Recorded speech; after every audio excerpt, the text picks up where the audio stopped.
Shalom, salam sejahtera bagi Bapak Ibu, Saudara-saudara, anak-anak yang dikasihi oleh Tuhan Yesus Kristus.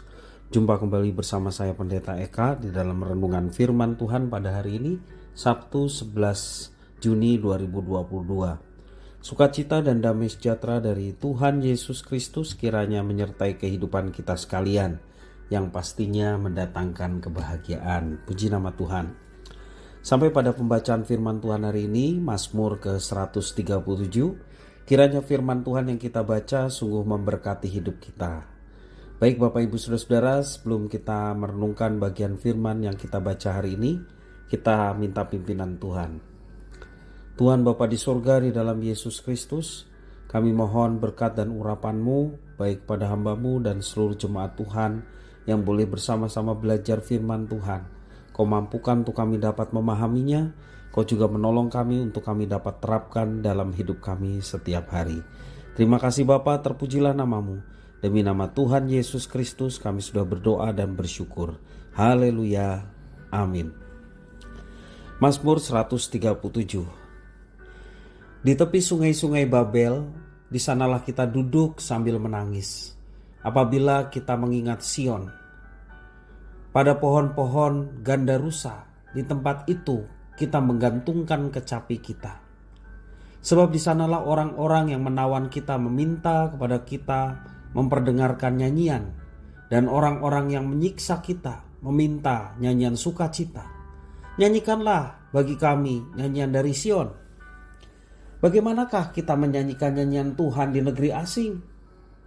Jika aku melupakan engkau, hei Yerusalem, biarlah menjadi kering tangan kananku.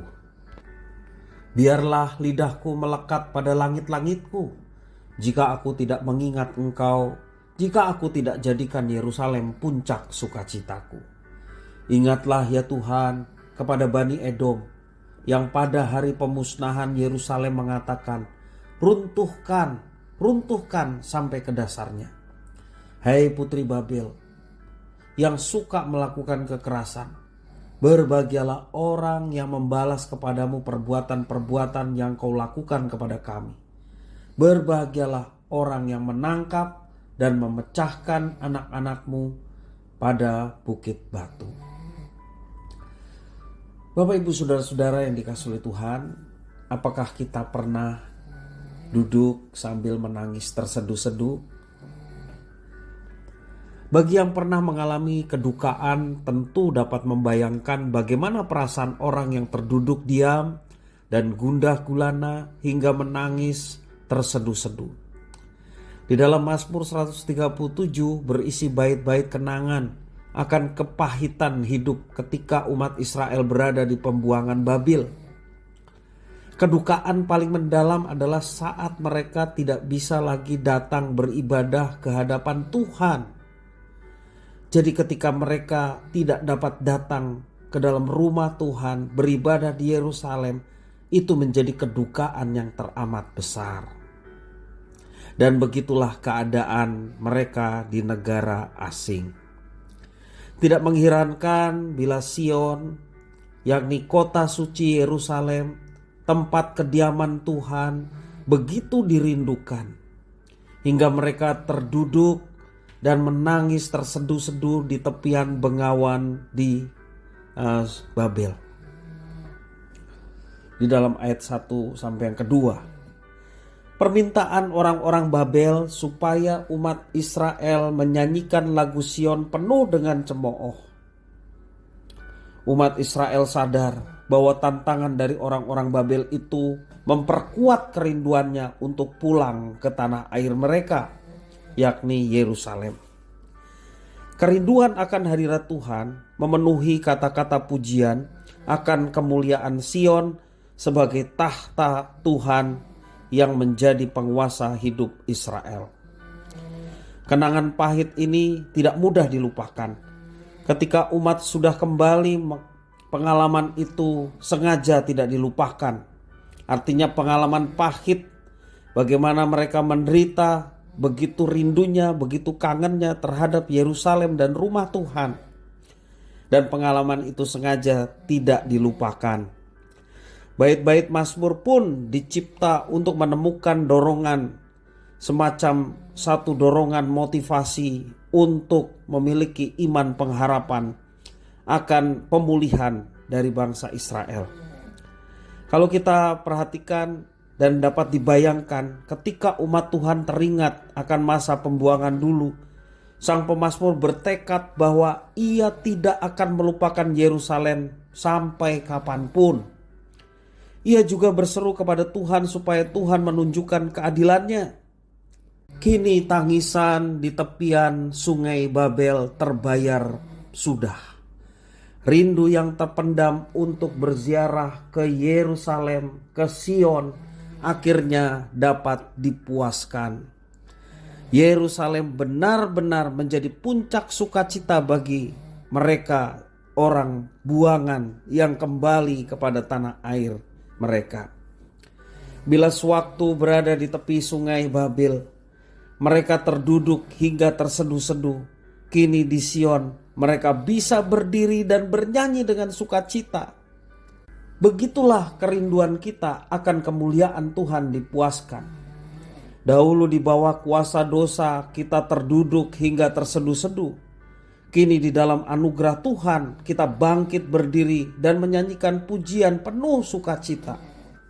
Kuasa dosa tidak lagi berkuasa atas kita, sebab iblis telah dikalahkan dan kuasa dosa telah dipatahkan oleh kematian Kristus, sehingga kita boleh diberikan kemerdekaan.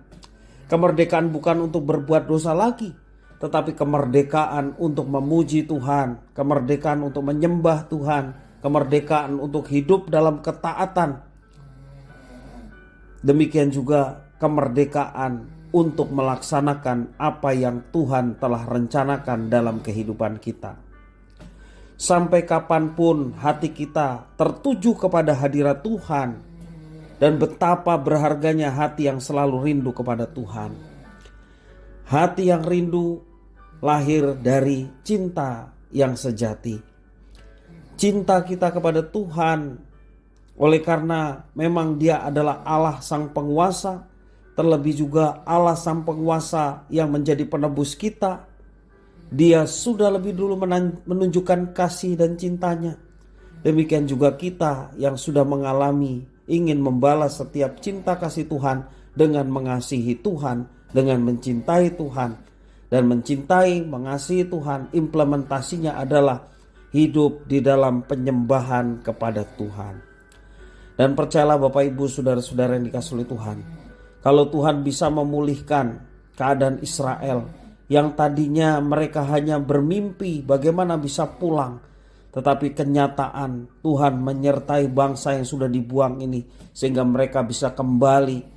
Dan sengaja peristiwa duka cita ketika mereka di tepi sungai Babel menangis terseduh-seduh, diingatnya kembali bagaimana kepahitan yang mereka alami digantikan dengan sukacita yang telah Tuhan sediakan.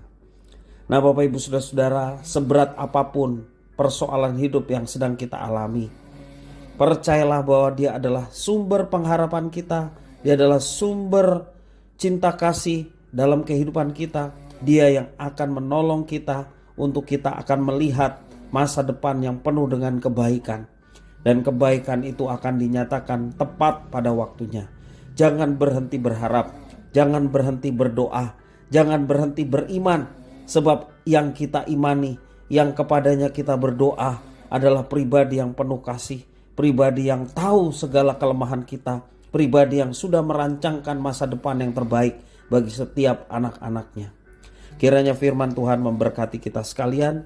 Mari kita berdoa. Tuhan Bapa di surga, terima kasih atas firman Tuhan. Mampukan kami ya Tuhan untuk dapat memahaminya, serta Engkau menolong kami untuk kami dapat terapkan dalam hidup kami setiap hari. Terima kasih Bapa atas firman-Mu. Demi nama Tuhan Yesus kami berdoa. Haleluya. Amin.